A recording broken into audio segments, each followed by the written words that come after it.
Voilà. Parce que, alors c'est vrai qu'ils ont combattu l'ego, les gens qui faisaient des grands lamdanim, qui étaient... bon, c'est vrai qu'on on peut très vite tomber dans le piège de Ramagon, qui est ridicule. Tout le monde est Ramagon, il ne pas la moitié du charbon, c'est la rigolade. Donc c'est vrai qu'à un moment donné, tu dis, chut, allez, on va mettre un bon juif, cachère, et que se prendre pour je sais pas quel, t'es un nul, c'est sûr. Bon, de toute façon, tout ça c'est tellement compliqué, tellement mélangé qu'il ne faut même pas en parler. Mais ce qui nous intéresse à nous, dans l'idée, c'est que tu es obligé d'avoir une ambition, Tarlito. Si tu oublies Tarlito, encore une fois, tu oublies Olamazé, tu oublies Tarlito, tu oublies savoir, tu oublies Olamaba, il te manque un des 4 pans de l'homme tzaddik, de pourquoi tu as été créé. Et tout ça c'est un. Tout ça c'est un. Tout ça, c'est un. Il y a Olamaba dans Olamazé, il y a Olamazé dans Olamaba, il y a Torah dans Olamaba, il y a Torah dans le monde. Le monde est la clé de ta compréhension. Ta compréhension intérieure est la clé du monde. La Torah, le savoir, c'est la clé du Olamazé, Olamaba, et la clé de toi-même. Et de tout ça, c'est un. Tout ça s'articule autour de la Torah au sens large. Bien sûr. Autour de l'étude de la Torah, la pratique des mitzvot, qui est la base essentielle pour arriver à parler de ça. Mais une fois, mais ça suffit pas. Après, il y a tout un travail initiatique de détachement des midot ra qui sont le présent, par une perspective de respiration, où chaque instant qui t'arrive, tu l'inscris dans un cheminement spirituel. Ça, c'est la compréhension du destin. C'est pour ça qu'on dit que celui qui prend les Isurim Be'ahava, il fait bien le Mashiach. C'est pas hasard. Et regardez ce que la Gemara dit, c'est quel Isurim? Quand tu cherches une clé, tu la trouves pas. Ça t'énerve. Ou de l'argent, je sais pas, il y a quelque chose comme ça, quelque chose de petit. Qu'est-ce qu'elle veut dire par là? Elle veut dire, voilà, c'est ça, toute l'idée est là. Dès que le monde te contrarie, c'est que le monde est en dehors de ta Torah, et donc le Mashiach, c'est quoi le Mashiach? C'est quoi la définition mathématique du Mashiach? C'est quoi le Mashiach? Le Mashiach, c'est l'union. Hein? L'aboutissement parfait, non? Oui, comment tu te définirais? Le Mashiach, c'est simplement, c'est quoi le moment messianique? C'est bon, le monde est recollé à son essence.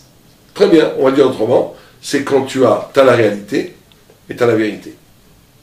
Quand la réalité est déconnectée de la vérité, tu es en galoute. Quand la réalité incarne la vérité, quand la vérité investit la réalité, tu es Mashiach, c'est tout. C'est aussi simple que ça. C'est ça le Mashiach. Donc, tant que la vérité est dans les Beth Midrash et pas à l'ONU, on est en galoute. Tant que tu fais l'union entre vérité et réalité, t'es Mashiach. C'est aussi simple que ça. Donc, un tzaddik, il est dans le mal. On disait qu'un grand rave, je ne sais plus quel rave c'était, on lui a dit le Mashiach est arrivé. Ah ouais, il était super content, il a ouvert la fenêtre, il a regardé l'air, il a dit non, il n'est pas arrivé. Et comment tu sais? Il dit je vois l'air. Dans l'air, il a la même lourdeur, la même opacité, c'est la galoute. Il est parti sans soir étudier. Et un des élèves plus éloignés que son élève proche, je lui dis mais pourquoi il a été obligé de sortir dehors pour voir que le Mashiach n'était pas arrivé? Alors, il a répondu parce que dans son bétaminage, le Mashiach est là-bas. Lui, à son niveau, quand il est devant cette mara, il fait le lien total entre la vérité et la réalité. Le Mashiach est là. Et donc c'est ça. Réalité, Olamaba, Olamazé, Olamaba, Tachlito et savoir sont un. C'est des lignes fondamentales dans ces lignes-là, pour ça on a pris un peu de temps, parce qu'elles sont l'essence même de ce qu'il faut faire. C'est forcé de comprendre cette chose-là, ou on peut, on va dire, l'accepter et la vivre sans forcément comprendre. Je prends une pièce dans ma poche, je veux 5 et je sors 10. Si je dis que c'est... si ça m'énerve, alors ok, je suis en dehors du chemin. Si j'accepte, on va dire, et je vis la chose bien, je la comprends pas forcément. Le fait que je la comprenne pas, ça montre un certain manque dans ma... Après, il y a des niveaux d'intégration du Olamazé dans le savoir et dans la Maba. Il y a des niveaux. Déjà que ça ne t'énerve pas, c'est un beau niveau. Maintenant, donner un sens, tout doit être un sourire. Tu vois, le grand sage, il sourit tout le temps. Parce qu'il comprend le signe. Après, on rentre dans des grands problèmes de quelle est la différence entre Ashgacha et superstition. Là, on a un très grand problème. Parce que chaque étape, après, a des difficultés. Parce que aussi, tu peux te prendre pour un maboulin. L'autre, il te sort à la porte et te demande 3 fois de suite à coca. Tu te dis, qu'est-ce qu'il me veut? Ah oui, ça veut dire un signe. Donc, tu essaies de lier la vérité, la réalité à la vérité, tu commences à délirer totalement. Donc, c'est compliqué tout ça. Mais donc, il y a un savoir, il faut apprendre ça aussi. Et être contrarié par le dénouement spirituel de choses, ça veut dire totalement par des... C'est aussi négatif, ça veut dire être contrarié parce que le chien n'est pas encore là ou des trucs comme ça. C'est aussi... Non, parce que ça c'est aussi le manque dans le monde, de souffrir du manque. Ouais. Ça c'est aussi la grande contradiction. Il faut souffrir du manque. Ah. Parce que la relation entre la vérité et la réalité, à ce moment-là, elle est chaotique, donc elle doit te faire souffrir. Mais tu es heureux de souffrir. Comme disait quelqu'un devant de David Cox, il lui a dit, mais il écrit qu'il va être sa mère.